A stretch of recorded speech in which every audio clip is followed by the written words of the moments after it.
Sebetulnya kalau kita bicara tentang serangkaian riset yang kuantitatif ya, pengaruh-pengaruh, itu harusnya kita bahas mulai dari bagaimana bikin hipotesis, terus bagaimana menguji hipotesis, terus serangkaian ini ada yang ketinggalan itu asumsi klasik.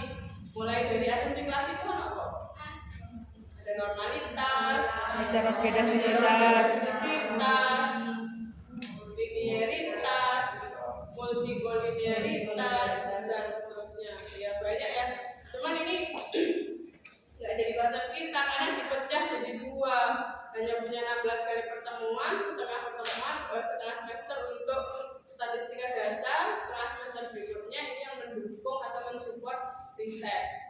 Nah, jadi ini hanya mampu sampai ke analisis regresi dari korelasi. Jadi yang ingin saya sampaikan adalah nanti suatu saat ketika kamu ternyata memutuskan untuk riset dengan tema yang kuantitatif, berarti akan ada momen-momen di mana kamu memang harus tetap belajar mandiri karena ada yang tidak tercover dalam mata kuliah, termasuk misalnya uji asumsi klasik itu kan nggak diajarkan, tapi nanti akan ada dosen pembimbing juga yang akan membantu.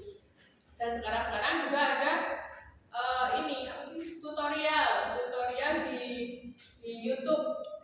Cuman kamu harus kalau bisa kamu selain mengikuti instruksi yang ada di YouTube, referensinya ditambah, punya buku juga supaya kamu bisa meyakini bahwa apa yang kamu lihat dan praktikkan dalam YouTube itu memang sesuai dengan teori yang seharusnya. Karena versi orang bisa aja berbeda-beda dan kamu mengikuti satu account dengan account yang lain kadang-kadang persepsinya beda. Makanya karena kamu sedang belajar, ya upayakan referensinya yang banyak. Jadi orang jangan mudah percaya.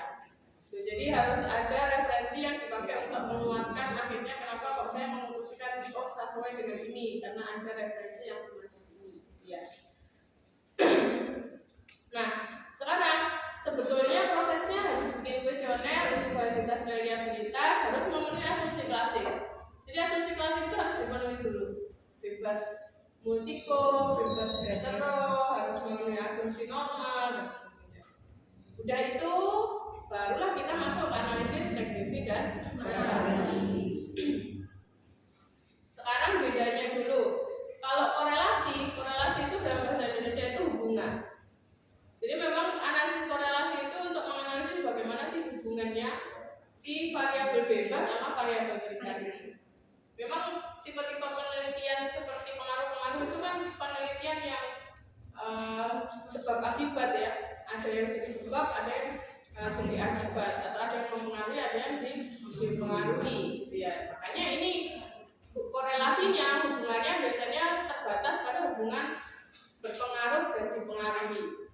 Gitu. Nah, analisis korelasi ini metode analisis dan statistik untuk mengukur tingkat atau derajat hubungan dari suatu variabel. Jadi pengen variabel bebas sampai terikat itu hubungannya baik-baik saja atau enggak gitu ya. Terus kalau misalnya hubungannya itu mempengaruhi, pengaruhnya itu masuk kategori apa? Pengaruhnya itu kuat kah, lemah kah, atau sangat kuat? Nah, itu. Terus kalau yang kedua ada yang regresi. Nah, kalau regresi ini kita pengen tahu model matematisnya, sama kayak tren linear tadi, Y sama dengan A plus B. Di metode regresi kita juga kan bentuk model yang seperti itu, Y sama dengan A plus BX. Nah, itu modelnya itu kita buat dari analisis regresi. Tapi kalau menentukan bagaimana korelasi atau bagaimana hubungan itu kita ambil dari analisis korelasi. Hanya di situ. Terus regresi sama korelasi itu berdua, ada yang sederhana, ada yang berganda, tergantung dari variabel apa? Variabel X atau variabel B bebas. Kalau sederhana itu variabel bebasnya gimana? Satu. Kalau berganda lebih dari satu, dua atau lebih ya, lebih dari satu. Jadi kalau regresinya sederhana, korelasinya sederhana. Kalau regresi berganda, korelasinya berganda. Nah, terus apa sih yang jadi patokan untuk melakukan analisis korelasi? Ternyata yang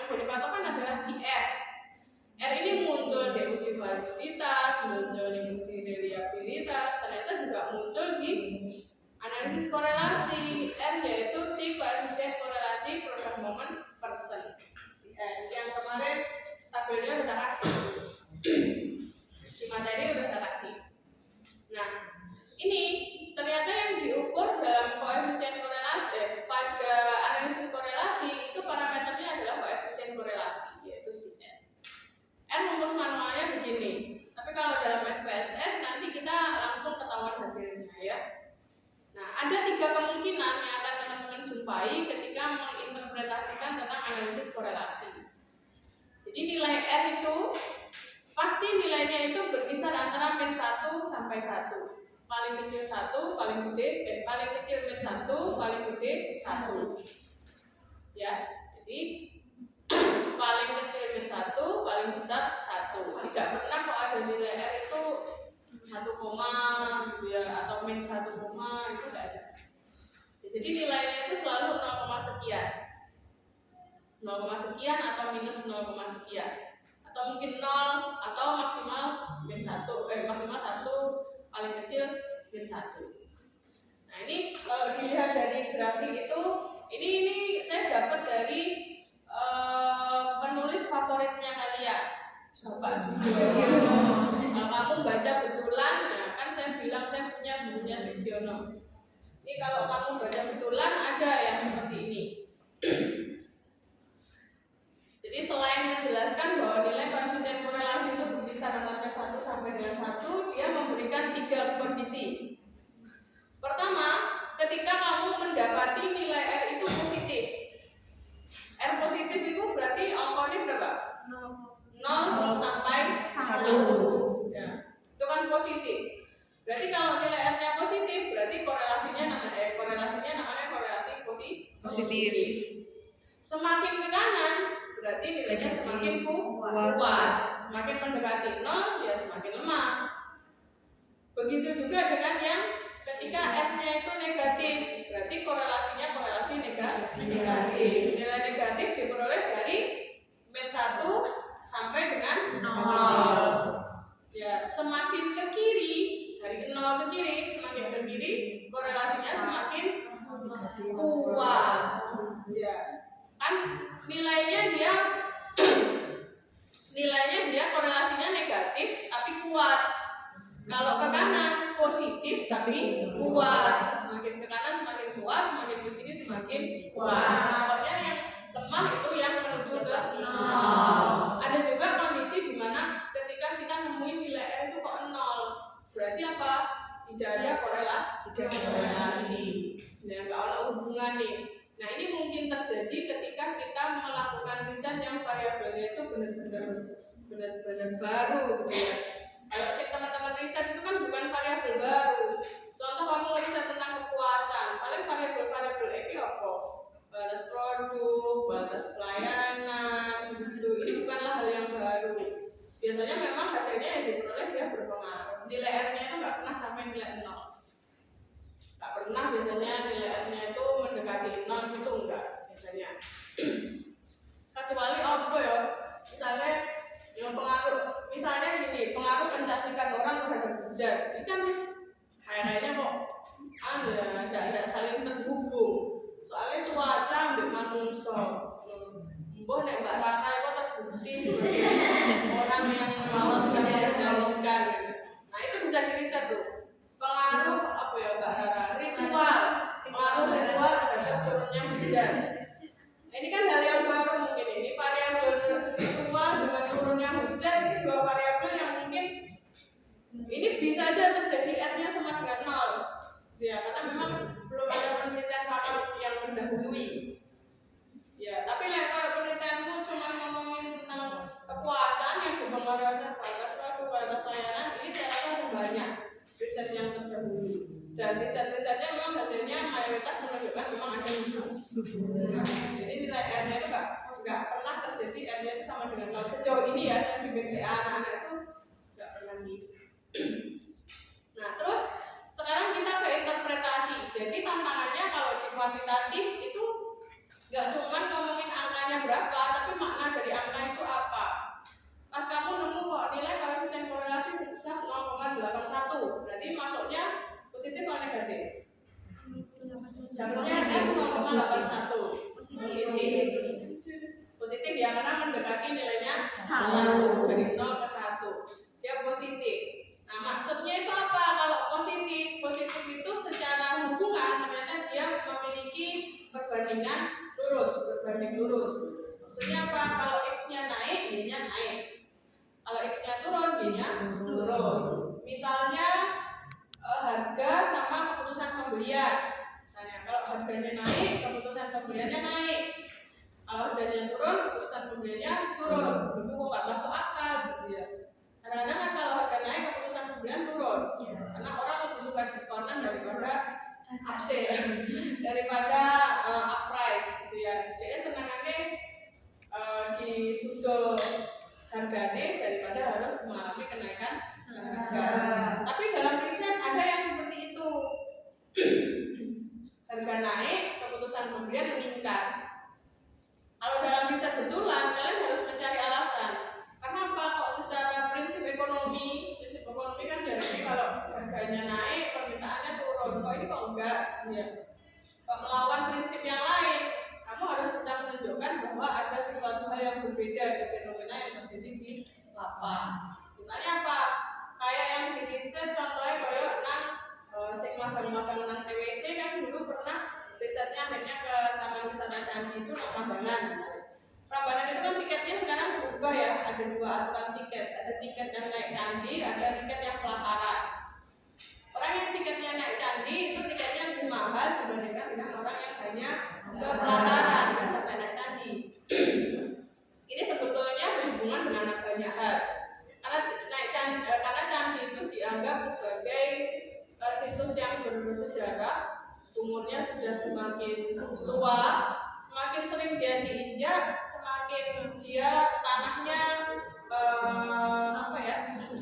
semakin ambles bahasa Indonesia. Semakin dia penurunan tinggi candinya itu mengalami penurunan, gitu ya. Nah ini dikhawatirkan akan terjadi kerusakan. Belum lagi orang naik ke sana tipe sepatunya berbeda-beda, gitu ya. Jadi itu merusak struktur bangunan juga. Semakin tua usia bangunannya, nah ini akan rawan. Karena ini termasuk situs yang dilindungi, gitu ya. Makanya ada proses yang semacam ini, mensortir wisatawan itu dengan cara menaikkan harga.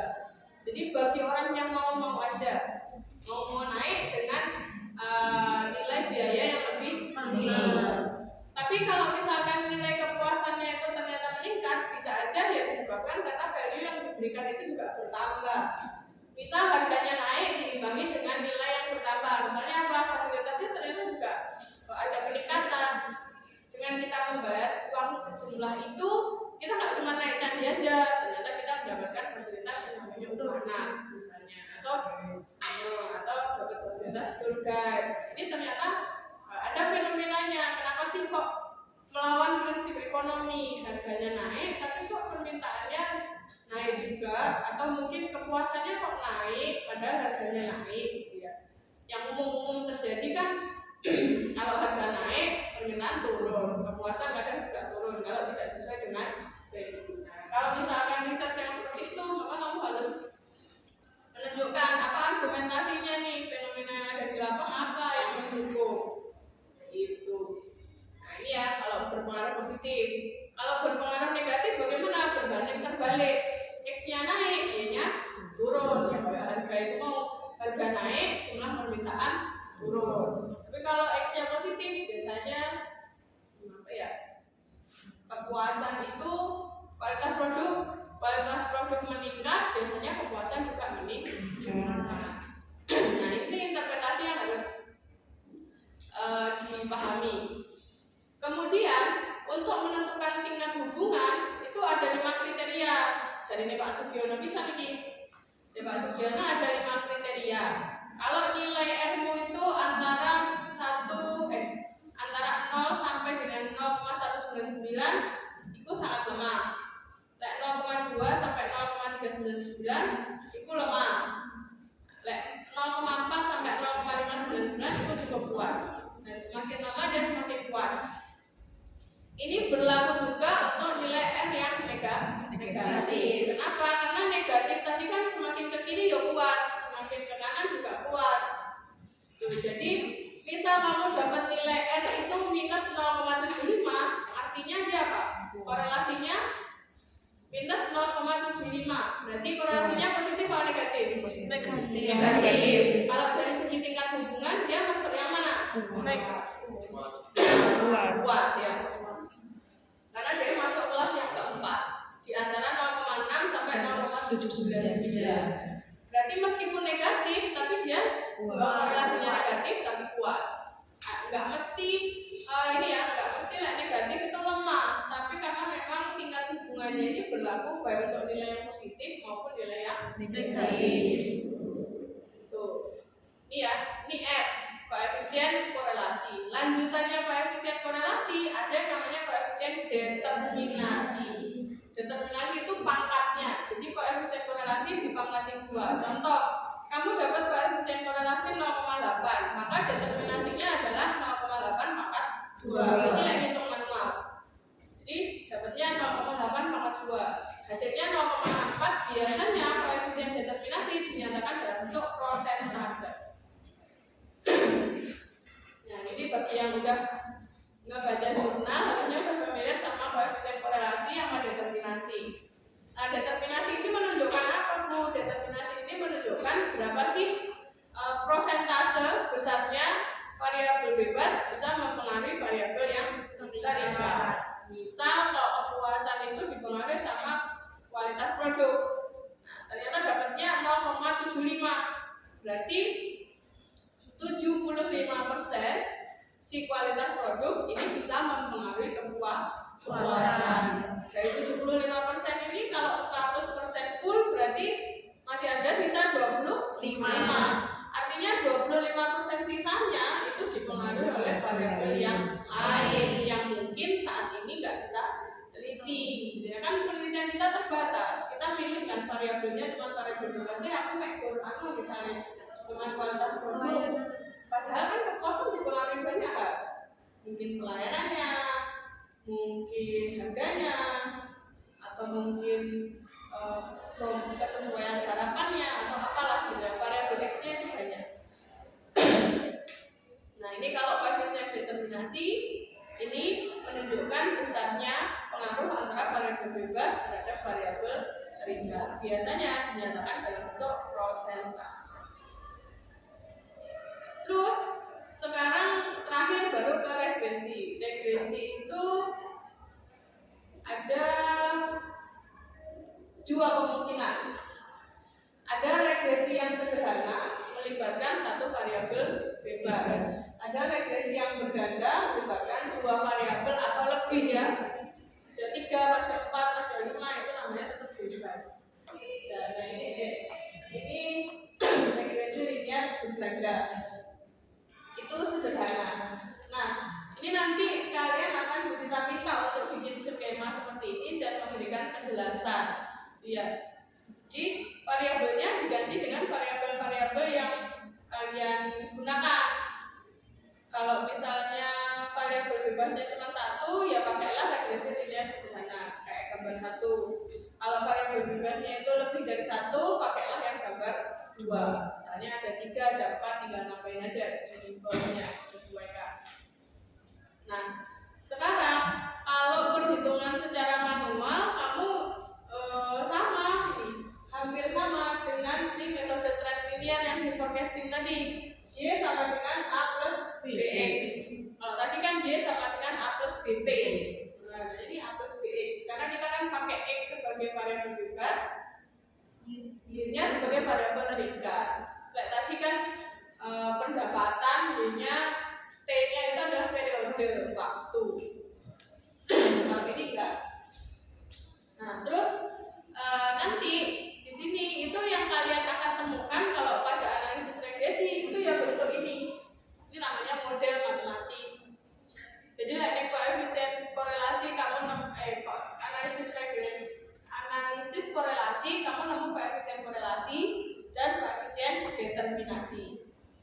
Kalau analisis regresi kamu nemu model regresi. Ini namanya model regresi. Model ini kemudian kamu harus melakukan interpretasi atau menceritakan. Nah, tadi pengaruh positif itu maksudnya apa sih? Nah, kalau ini kamu harus menceritakannya, harus kamu lakukan pada analisis regresi itu apa? Kamu harus menemukan berapakah nilai A dan berapa nilai B. Kalau sudah ketemu, dimasukkan ke dalam persamaan dan diceritakan. Nah, interpretasinya itu ada panduannya biasanya. Mudahnya kuanti itu ada panduannya, nggak mudahnya adalah hitung. Tapi kalau kualitatif itu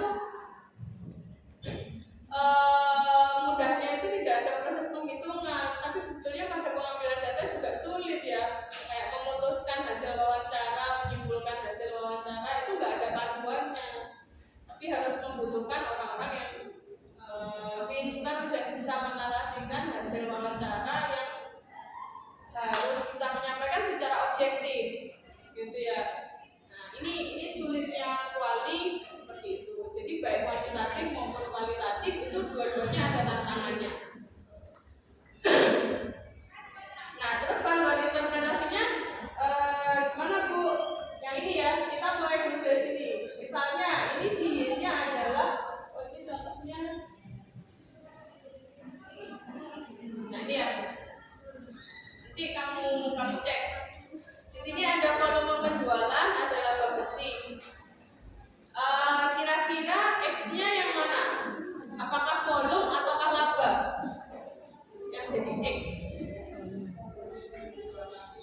X itu berarti yang mempengaruhi. Yang mempengaruhi itu volume mempengaruhi laba atau laba mempengaruhi volume? Volume laba. Berarti volume ini yang jadi X, laba ini yang jadi Y. Betul. Ya, jadi ketika bentuk persamaannya seperti ini, berarti kita menginterpretasikan laba bersih, berarti si Y akan bernilai sebesar 3,71 ketika nilai volumenya sama dengan 0. Volume itu kan si X. Kalau X-nya kamu isi 0, Y-nya sama dengan 3,71. Berarti nilai laba bersih itu akan bernilai sebesar 3,71 kalau nilai volumenya sama dengan 0. Berikutnya, jika volume penjualan itu meningkat, volume itu berarti si X. X-nya itu meningkat, misalnya meningkat satu satuan. Karena volume itu sebetulnya satuannya apakah unit, misalnya meningkat 1 unit, berarti laba bersihnya itu akan meningkat sebesar 0,94. Ya, kenapa? Kalau X-nya itu kamu ganti 1, berarti Y-nya itu akan bertambah sebesar 0,94. Kalau Y-nya X-nya itu kamu ganti 2, Y-nya akan bertambah sebanyak 2 kali 0,94. Ini interpretasinya. Nah, untuk mendapatkan ini teman-teman kita bisa pakai kita bisa gunakan SPSS.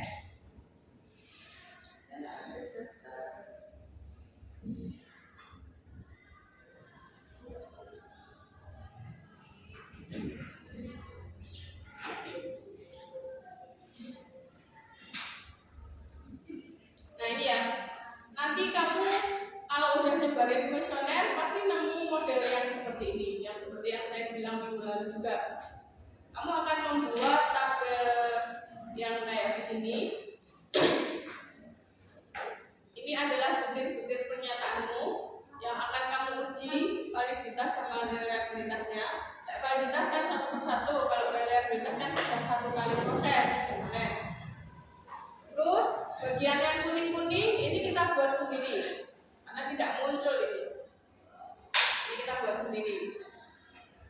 Terus kemudian data ini juga dia mau untuk di copy ke dalam SPSS. Ya, SPSS ini tampilan defaultnya ada dua tab ya. Ada data view, ada tab variable view. Data view ini untuk memasukkan data, variable view ini untuk mengatur variabel yang ditetapkan. Boleh dimulai dari menentukan variabel atau men-setting variabel dulu, baru memasukkan data, atau kalau kamu sudah punya data, datanya dimasukkan, variabelnya diatur belakangan. Boleh, kedua-duanya sama aja. Nah, misalnya seperti ini kemarin sudah kita bahas ya. Ini misalnya kita ganti harga 1, ada harga 2, harga 3, harga 4, harga 5, harga 5, kemudian ini melibatkan 15 responden, betul. Terus di sini ada total dari harga. Kemudian di sini ada keputusan beli. Ada keputusan beli sampai 7, betul? Ya, ada 7 butir. Kemudian di sini ada totalnya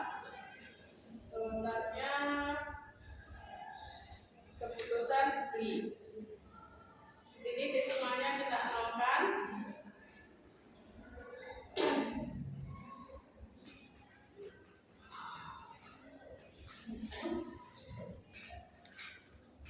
Ya, nggak mau.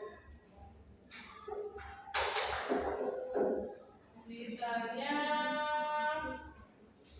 aduh, apa ini saya? Ini ya, ini nanti desimalnya itu dienolkan, setelah dienolkan labelnya itu boleh diisi. Label ini memang dia nggak apa namanya nggak original, tapi ternyata kalau labelnya itu diisi, dia itu bisa memudahkan dalam proses pembacaan output karena dia ngaruhnya nanti di output. Dalam output itu ada penjelasan tentang butir-butir ini itu berasal dari label apa.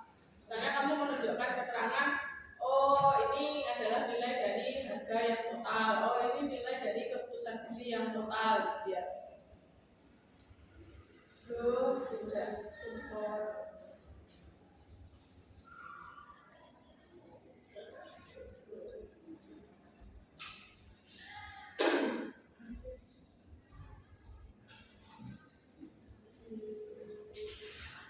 Laptopnya ngambek.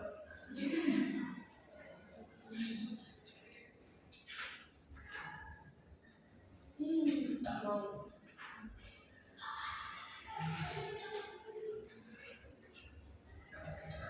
Saya mau pakai ini.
Yang ini ngambek.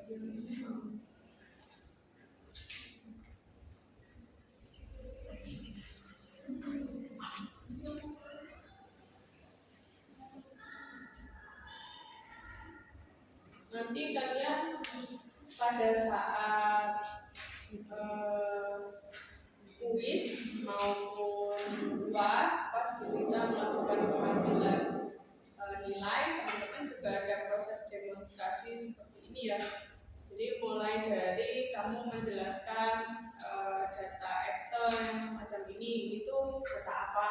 Jadi yang disampaikan itu kalau saya pada prinsipnya tidak harus selalu berbentuk PowerPoint ya. Karena kan ini penjelasannya banyak. Mungkin kamu mau pakai SPSS langsung dijelaskan juga silakan. Kamu mau pakai Excel dijelaskan silakan. Untuk media presentasinya monggo, tidak harus selalu berbentuk PowerPoint. Disesuaikan aja. Tapi harapan saya itu nanti setiap anggota kelompok itu dia punya tanggung jawab harus mempresentasikan bagian materi sesuatu hal gitulah ya. Terus termasuk yang jadi moderator itu nggak harus hanya jadi moderator, tapi dia juga harus mempresentasikan sesuatu. Cuman kekurangannya adalah pada praktikum yang sebelumnya kadang-kadang si mahasiswa ini kalau misalnya udah dikasih bagian nih, misal kamu bagian koefisien korelasi, rata-rata dia cuma memahami itu aja tentang bagaimana demonstrasinya, dia nggak bisa, dia nggak tahu tentang bagaimana koefisien korelasi, koefisien yang determinasi, karena dia wes dikongkon Terus bagianmu adalah bagian relasi. Dia cuma fokus ikut toh, bahas ikut toh, dan ngerti ikut toh.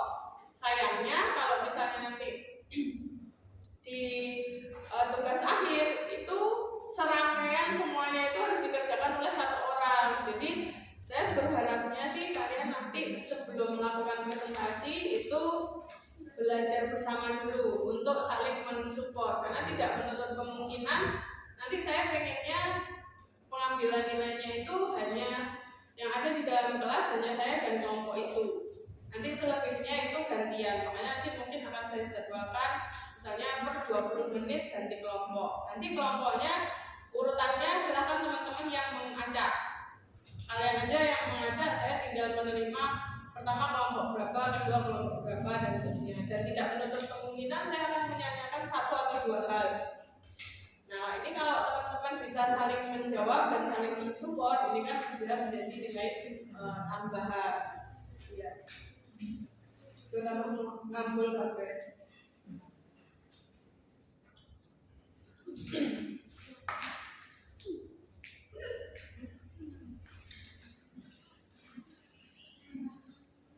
Saya mau demonstrasikan saja jadi gampang, cuman biar jangan ya.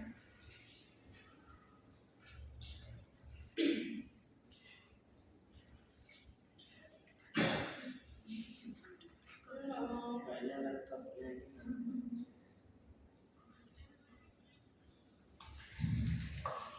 Ya. Jadi teman-teman nanti caranya ini gampang kok, regresi sama korelasi ya. Boleh gak bisa tak tunjuk nih, tak umumin. Iya, mari nih. Iya, nanti kamu di situ klik analyze, habis analyze terus ada regression. Jadi ada, ini sama sekali nggak ada yang berhasil install SPSS. Belum. Tidak bisa. Iya.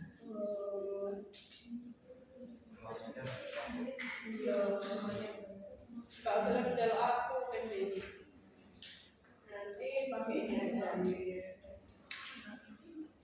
Saya punya versi yang 2021, versi yang 21. Ini nggak berbayar sih, rekan aja. Itu sejauh ini itu masih saya gunakan untuk melakukan analisis data, nggak mengurangi kebergunaannya kalau hanya untuk analisis regresi dan korelasi. Nanti bisa salah satu aja ya mengcopy dari sini, sudah ada di flash disk. Karena ini kapasitasnya 1 GB. Nanti kamu baca dulu di ada kodenya.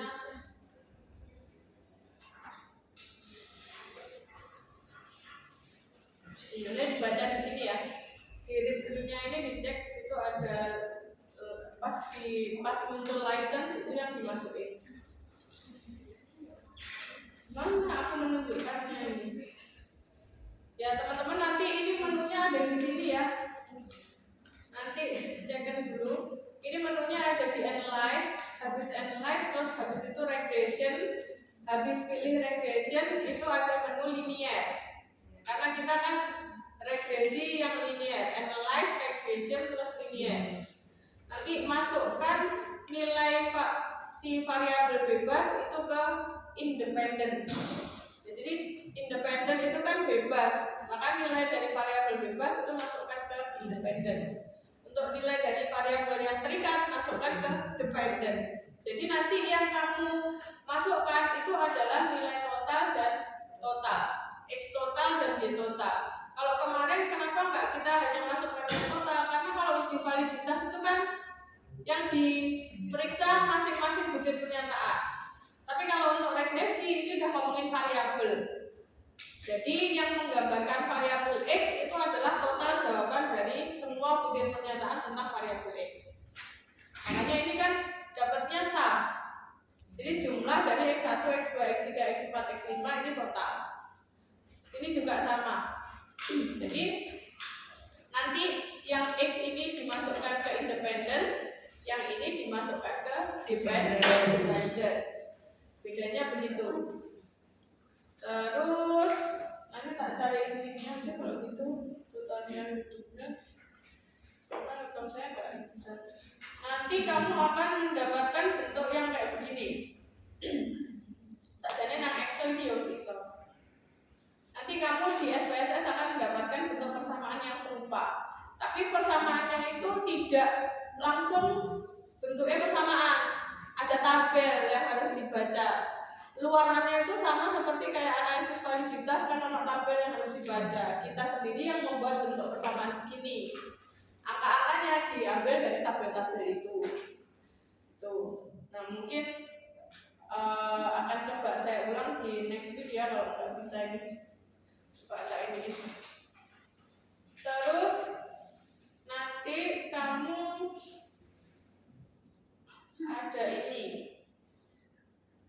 ada ini yang perlu disusun, tapi ini dikumpulkan nanti terakhir aja balik pas semua penilaian sudah dilakukan, teman-teman menyusun ini. Jadi ada laporan yang kalau sudah ini iso nyicil, minimal membuat kamu tahu harus ngomong apa besok pada saat presentasi ya. Karena apa-apa yang mungkin saya bahas dan saya pertanyakan itu ada dalam laporan ini. Misalnya ya, kalau ini nanti bagian yang kuning minta untuk disesuaikan ya. Ini judulnya apa? Pengaruh daya tarik wisata terhadap keputusan berkunjung atau apa kamu ya. Sini kelompoknya, ini nama anggotanya. Setelah itu, ini daftar isi ditulis belakangan. Terus kemudian pendahuluan. Nah, ini di pendahuluan ini mirip-mirip dengan ketika teman-teman mengerjakan metolik. Ya, di sini saya minta kalian untuk menjelaskan latar belakang kegiatan project yang kelompok Anda lakukan, kaitkan dengan mata kuliah statistika pariwisata dan hubungan dengan riset atau penelitian. Terus habis itu berikan penjelasan mengenai DTW-nya. Kalian semuanya DTW kan ya, objeknya data wisata. Ada yang bukan DTW? Enggak ada ya, semuanya DTW ya. Jadi jelaskan DTW-nya itu di mana dan apa sih yang akan Anda kerjakan dengan DTW itu. Misalnya kamu ingin melihat pengaruh dari fasilitas terhadap kepuasan wisatawan di daya tarik itu. Terus jelaskan juga judul yang Anda angkat dalam kuesioner Anda. Setelah itu jelaskan mengapa kelompok Anda itu meriset. Ya apa sih kok riset itu tentang fasilitas, kok bukan tentang harganya misalnya, atau mungkin tentang kualitas produknya. Kenapa kok tentang fasilitasnya? Nah, ini kan sama kayak menceritakan latar belakang apa urgensinya. Terus jelaskan juga pengerjaan tugas ini serta bagaimana nanti hasil yang akan dicapai. Hasil yang akan dicapai itu kayak apa? Oh, nantinya kita akan mengetahui bagaimana sih si fasilitas bisa mempengaruhi kepuasan konsumen misalnya. Terus tujuannya, jelaskan apa yang jadi tujuan utama proyek ini, khususnya yang berkaitan dengan tugas di mata kuliah statistika. Terus alat dan bahan, misalnya kamu alat itu apa? Contohnya kayak kuesioner itu kan alat tools. Kuesioner itu dipakai untuk apa? Misalnya kamu nanti melakukan pengambilan data beneran pakai misalnya pakai recorder. Nah, recorder itu dipakai untuk apa? Kamu menggunakan kamera pakai apa? Buat wawancara pakai apa? Kalau beneran observasi ya. Tapi kalau misalnya besok teman-teman menyesuaikan dengan yang kalian lakukan aja. Misalnya kamu nyebarin kuesioner, kamu bikin Google Form bentuk kuesioner. Nah, kuesioner itu dipakai untuk apa? Kamu pakai HP, HP-nya dipakai untuk apa dan seterusnya.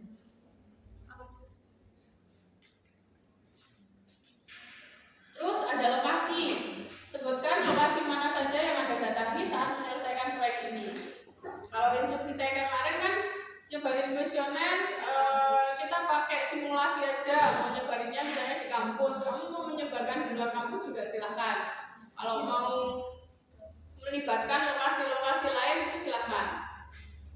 Terus habis itu misalnya saat penyebaran kuesioner di lokasi mana, atau jika Anda melakukan observasi di lokasi DTW juga disebutkan. Misalnya observasi jadi sifatnya nggak wajib ya observasi karena kan kita simulasi. Tapi kalau misalnya melakukan observasi itu juga monggo dituliskan. Tahapan pengerjaan kalau dibuatkan bagan. Ya bagan ya. Setelah gimana? Iya boleh, tapi itu isinya tahapan aja. Tahapannya kerjanya ini apa? Mulai dari yang pertama ngapain, yang kedua ngapain. Tapi misalnya tahap pertama dikasih judul aja. Misalnya tahap pertama itu misalnya pembuatan kuesioner. Pembuatan kuesioner itu gimana? Di bawah penjelasannya. Kalau bagannya ya isinya cuma judul gitu aja. Jadi dalam bentuk bagan, diagram alir. Terus batasan pembahasan ini karena tidak di kuning, ini tidak usah diedit ya. Ini tidak perlu disesuaikan karena batasannya sama. Batasannya hanya meliputi uji validitas, reliabilitas, sama analisis regresi dan korelasi karena semuanya sama, tidak perlu disesuaikan. Terus tinjauan pustaka ini teoritis. Jadi kamu harus mengambil teori karena semuanya di DTW ini saya berikan di sini saya minta Anda untuk memberikan penjelasan tentang destinasi wisata itu apa dan bedanya dengan daya tarik wisata itu apa. Jadi ada referensinya. Kalau referensi dipakai berarti harus dikutip dan dimasukkan ke dalam daftar pustaka. Ini kan kalian bagi yang udah mengerjakan metode tinggal di copy paste boleh kalau yang sudah ada. Terus variabel X1-nya apa? Variabel bebas yang pertama apa? Nah, di sini ya saya jelaskan. Jelaskan pengertian dan informasi yang berkaitan dengan variabel bebas. Misalnya kualitas produk atau kualitas pelayanan. Kualitas pelayanan itu apa sih? Menurut Kotler itu apa? Terus indikatornya itu apa? Untuk mengukur kualitas pelayanan dan seterusnya. Boleh menambahkan informasi dari berbagai sumber referensi yang baik. Baik itu artinya sahih dan dapat dipercaya. Boleh melalui buku, jurnal, atau sumber yang lain. Kalau dirujuk atau dikutip, berarti teman-teman harus memasukkan ke dalam citasi atau daftar pustaka.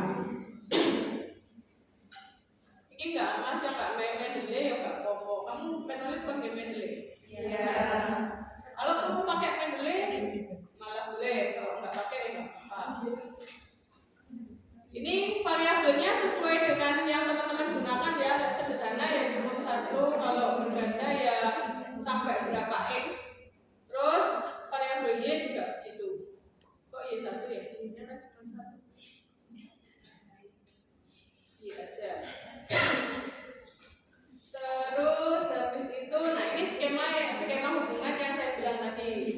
Ini menyesuaikan, kamu kan variabelnya bisa beda. Ya kalau di jurnal-jurnal biasanya ini diikuti dengan hipotesis. Kalau di kita tidak harus diikuti dengan hipotesis ya.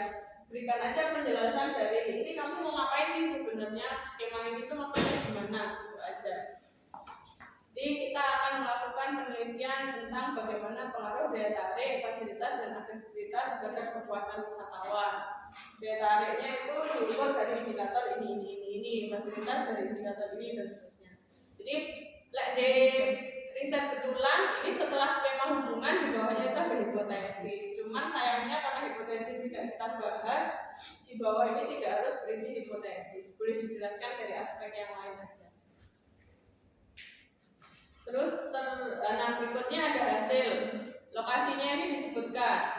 Terus habis itu gambaran umum lokasi. Gambaran umum lokasi ini kalau nggak observasi boleh didapat dari research, dari Google dan seterusnya.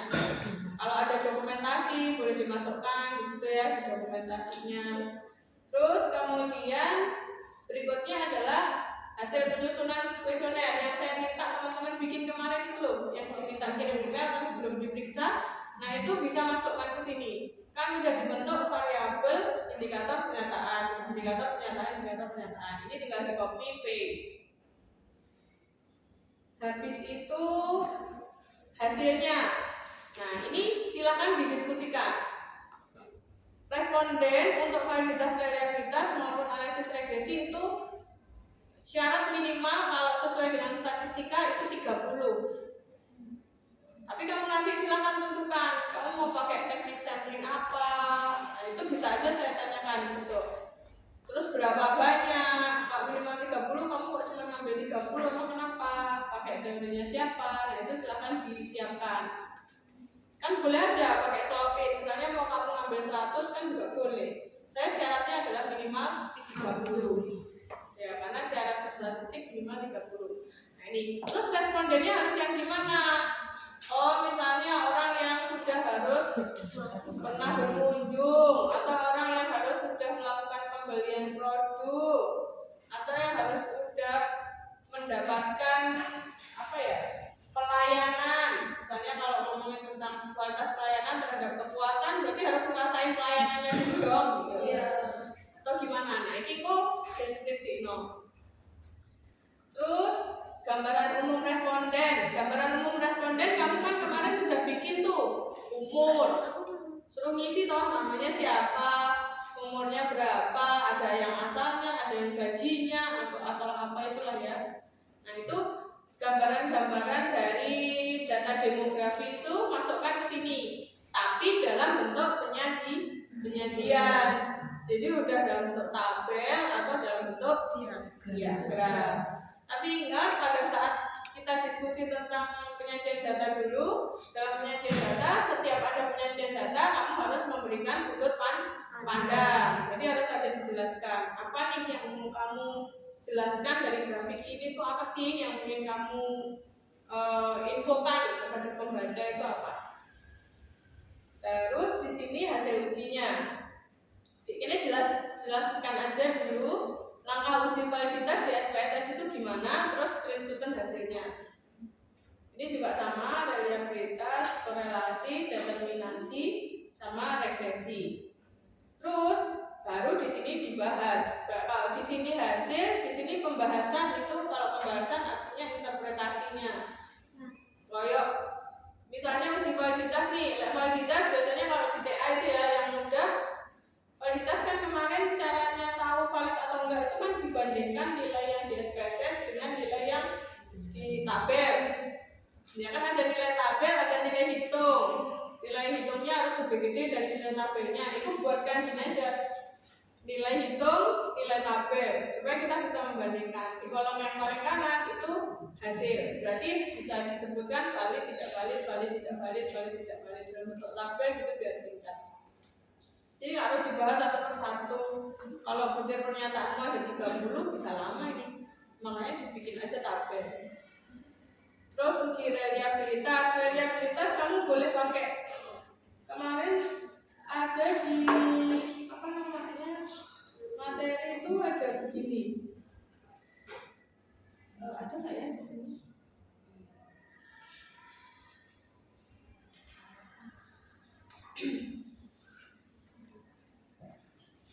Kemarin di materi itu tak kasih ini kalau nggak salah. Nah, ini mengestimasi reliabilitas. Terserah kamu mau pakai teorinya Pak Sugiono atau teorinya Nunali ya, monggo. Sugiono, Ghazali itu nggak salah batas nilai alfanya itu 0,6. Nunali ini 0,7. Silakan pakai referensi mana aja, tergantung mazhabnya mana yang manut. Mazhab mana? Syafi'i, Hanafi, Syara'i, Hambali, silakan. Nah, itu mazhabnya mana? Jadi di sini tuh kamu jelaskan kenapa sih kok kamu bisa ngeklaim ini valid, kenapa kamu bisa ngeklaim ini reliable, gitu ya. Terus kalau analisis korelasinya itu gimana? Korelasinya positif atau negatif, kuat atau lemah atau sedang. Nah, itu dari mana? Itu di pembahasan. Di pembahasan sini ya, tuliskannya. Nih, pembahasan hasil uji. Ini dimasukkan ke sini yang membandingkan nilai hitung sama nilai tabel. Ini yang membandingkan dengan berubah alfa. Ini uji korelasi, ini korelasinya nilainya berapa? Positif, negatif, kuat, lemah. Terus determinasi ini berapa persen mempengaruhi tadi. Terus yang regresi linear bentuk Y sama dengan A plus BX. Tadi yang terakhir. Kemudian yang terakhir ini ada kesimpulan. Jelaskan kesimpulan yang teman-teman dapat. Mulai dari validitas, reliabilitas, korelasi, determinasi sampai regresi. Terakhir ini silahkan sebutkan secara jujur kontribusi masing-masing anggota. Si A berkontribusi apa, si B berkontribusi apa, kontribusinya. Misalnya si A beliin ciki-ciki, si B itu ngasih minuman. menyediakan tempat misalnya itu.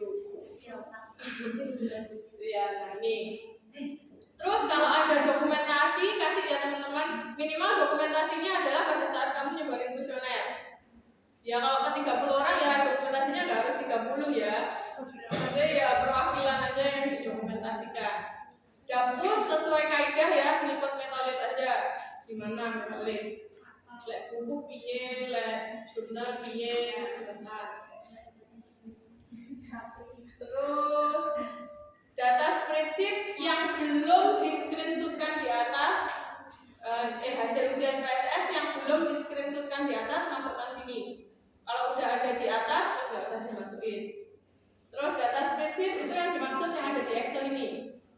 Data kayak begini, modelan kayak begini, ini dimasukkan ke dalam lampiran. Sebelum masuk ke SPSS, yang di Excel ini masukkan ke lampiran. Dokumentasi minimal ada satu dokumentasi tentang penyebaran kuesioner. Lainnya boleh, misalnya kamu observasi atau apa. Ini tetap ngambek apa ya? Ternyata saya ngambek. Tak balenya bingung ngarepe iki. Itu sing kene gak ngambek tapi gak bener ditulis sih.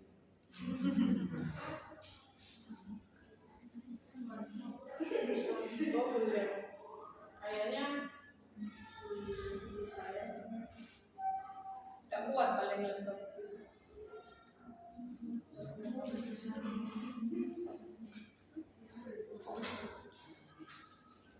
Itu dulu kira-kira teman-teman. Jadi minggu depan habis ini kita fixkan ya. Habis ini kita fixkan atau sampai besok lah maksimal. Sampai besok maksimal besok teman-teman boleh menemui saya untuk memfixkan kuesionernya ini. Saya pengennya dalam kurun waktu 1 minggu ini teman-teman fokus untuk penyebaran dan uji validitas reliabilitas. 2 itu dulu. Minggu berikutnya baru analisis, regresi dan korelasi. 2 minggu lagi kita pakai UAS, minggu depan kita pakai kuis. Kira-kira gambarannya gitu. Untuk penugasan ini gimana? Kalau ini dicicil dulu aja, nggak harus selesai. Ini diselesaikannya somben pas UAS atau pas minggu tenang. Minggu tenang yang nggak tenang. Ini dulu ada yang ditanyain tentang penugasannya.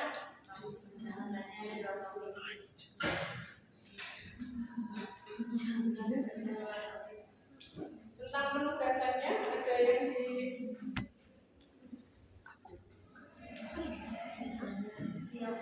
bukan ini.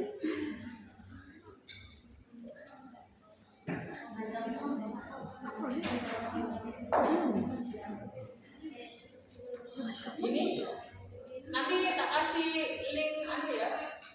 Jadi tak cari dulu YouTube-nya yang jelas ada enggak. Tapi ini analisis regresi itu gampang analisisnya, bacanya yang harus tahu tempatnya. Oke, ini dulu ya. Ada yang ditanyain tentang penugasan ini.